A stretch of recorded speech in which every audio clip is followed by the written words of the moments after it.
নৈতিক স্খলনের অভিযোগ প্রমাণিত হওয়ায় সাতক্ষীরা ৪ আসনের সংসদ সদস্য গাজী নজরুল ইসলামকে দল থেকে বহিষ্কার করেছে বাংলাদেশ জামায়াতে ইসলামী। আজ বিকেল ৪টায় দলটির আমির ডক্টর শফিকুর রহমানের সভাপতিত্বে বিরোধী দলীয় নেতার সরকারি বাসভবনে বাংলাদেশ জামায়াতে ইসলামের কেন্দ্রীয় নির্বাহী পরিষদের এক জরুরি বৈঠকে এ সিদ্ধান্ত নেওয়া হয়। তবে দল থেকে বহিষ্কারের সিদ্ধান্ত আসার পর গাজী নজরুলের সংসদ সদস্য পদ থাকবে কিনা সেই আলোচনাও এখন সামনে আসছে।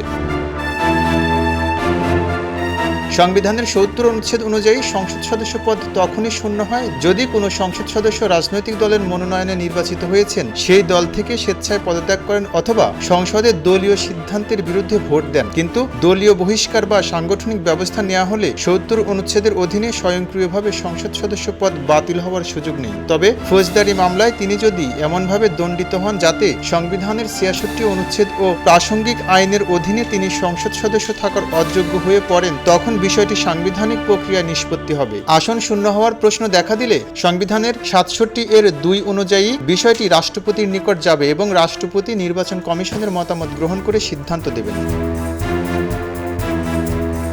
ফলে বর্তমান পরিস্থিতিতে শুধুমাত্র বহিষ্কারের জন্য গাজী নজরুল ইসলামের সংসদ সদস্য পদ আইনগত ও সাংবিধানিকভাবে স্বয়ংক্রিয়ভাবে ঝুঁকির মুখে নেই। তবে যদি পরবর্তীকালে এমন কোনো আইনগত পরিস্থিতি সৃষ্টি হয় যাতে তিনি সংবিধানের ৬৬ অনুচ্ছেদ ও প্রযোজ্য আইনের অধীনে সংসদ সদস্য থাকার অযোগ্য হয়ে পড়েন, তাহলে সংবিধানে নির্ধারিত প্রক্রিয়ায় সদস্য পদের প্রশ্ন নিষ্পত্তি হবে। খবরের কাগজ, নিখাদ, নির্ভীক, নিরপেক্ষ।